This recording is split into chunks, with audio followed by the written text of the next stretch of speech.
the foot of the volcano Pichincha, in a high valley of the Ecuadorian Andes, lies the city of San Francisco de Quito. The Spaniards, who came here in 1534, were not the first people to conquer this area. The Incas had defeated the Cara Indians who originally lived here 70 years before. When the Spaniards became so powerful that the Incas could no longer hold Quito, they opted for the time-honored scorched earth solution and burned down the city. This gave the Spaniards the opportunity to build a new settlement on the ruins of Quito, one that corresponded more directly to their ideas of what a city should look like.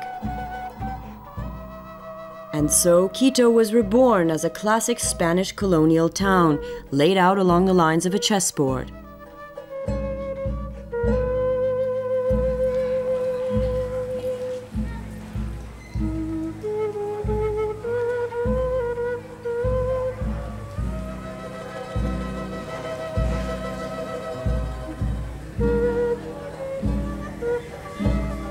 To all appearances, the Spaniards had come not as usurpers but as liberators. They were there at the request of the Cara Indians, who had been driven out of their city and kingdom by the Incas. But the hopes of the area's original inhabitants were dashed when the Spaniards were victorious. Then there was no longer any talk of help or partnership.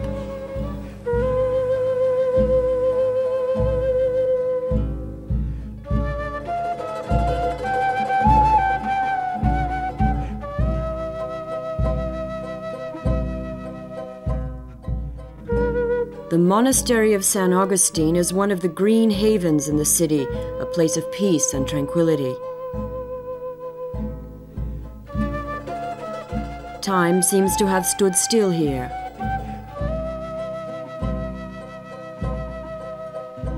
St. Augustine taught that faith and knowledge are not mutually exclusive but can foster each other. Before he became a saint, he believed in the gods of Rome. After a period of sexual dissipation, he experienced the miracle of conversion to Christianity.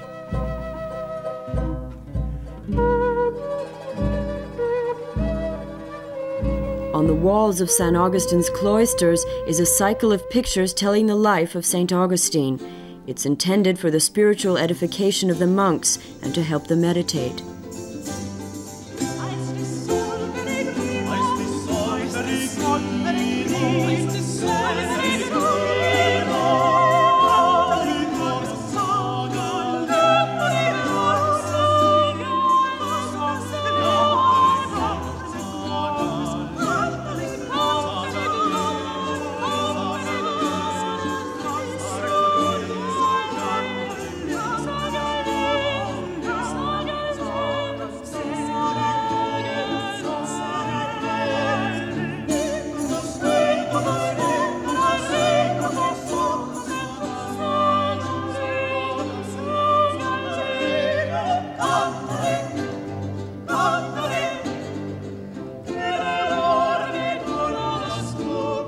The monastery's chapter house is closely connected to Ecuador's more recent history.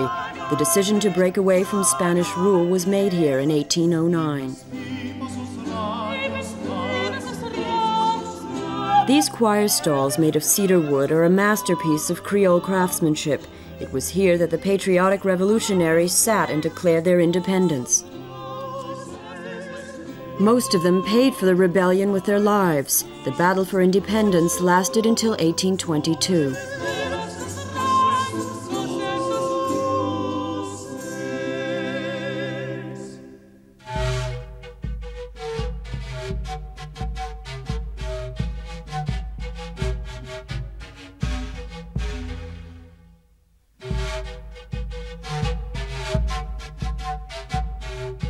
It's futile to search Quito for buildings from the pre-colonial era. What the retreating Incas did not destroy was used by the Spaniards as a source of stone for their own buildings, residences, palaces, churches, and monasteries. The church was involved in the development of the New World from the start. The Franciscans were the first order to settle in Quito and started building their monastery just 1 year after Quito was conquered. At first, the monastery was nothing more than a simple clay building on the ruins of an Indian palace. but in the course of the centuries, it developed into an enormous complex of buildings.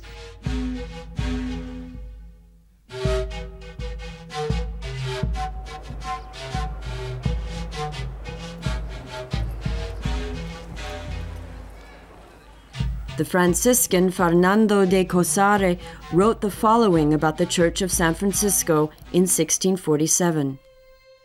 Nothing that my quill writes can even begin to do justice to the church. It is beautiful and has 3 aisles with spacious side chapels. The ceiling is decorated with entwined cedarwood carvings that sparkle with gold. The entire church is richly ornamented with leaf-like forms.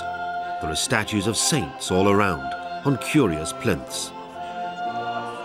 The main altar, with its striking sculpted figures, is a true masterpiece, the work of carefully chosen artists.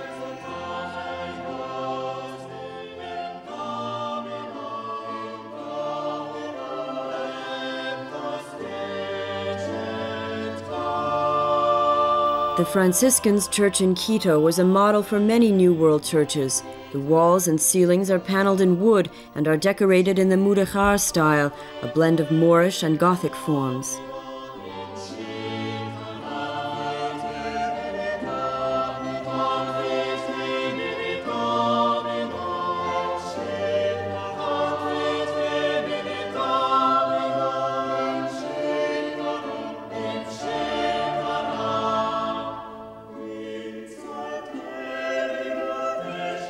Greetings, Brother Death, was the watchword of St. Francis of Assisi.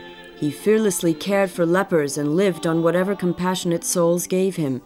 The friars minor that succeeded him were supposed to lead the same life of poverty and penance, and live as beggar monks serving God and mankind. Instead, his followers seem to have been trying to drive death away with splendor and magnificence. San Francisco is positively bursting with the riches of the New World, gold and cedarwood, precious stones, ornaments, and sculptures.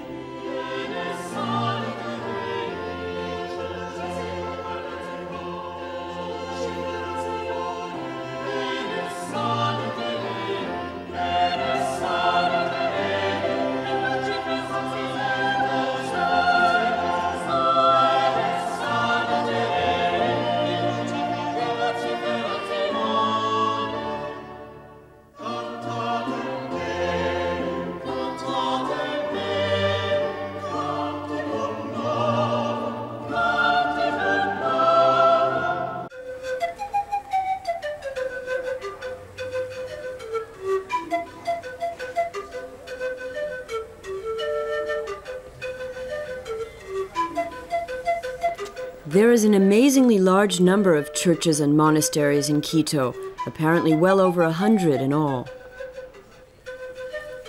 Nearly every street corner has its place of worship, and nearly every larger square is dominated by a church or monastery.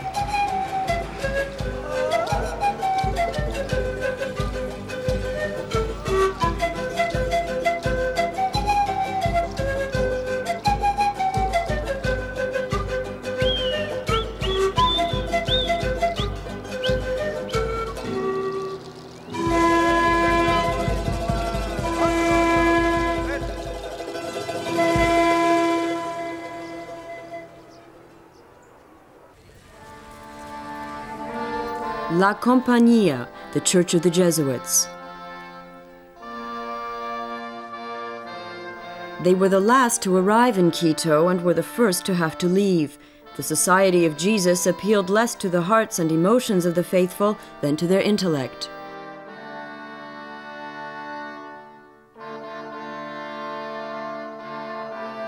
It was difficult to have a good discussion with the Jesuits. Very few were a match for their sharp intelligence and polished arguments. Their speech was as elegant and involved as the columns in their churches. Their power and influence seemed to know no bounds.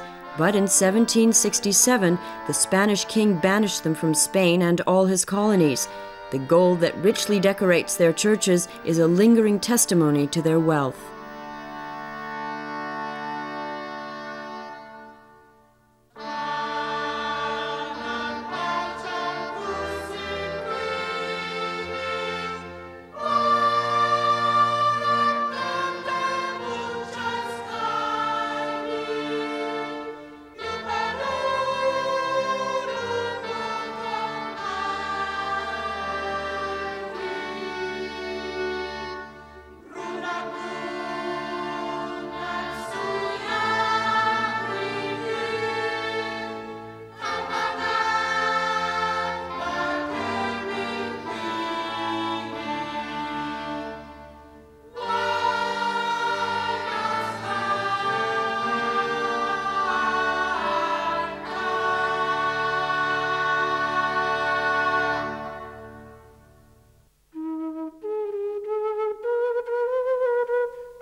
San Francisco de Quito, city of churches and cloisters, the most Spanish town of the New World. Whatever was here before the Spaniards, the life and culture of Quito through the millennia before it was discovered by the Christians, is hidden forever by the hazy mists of time.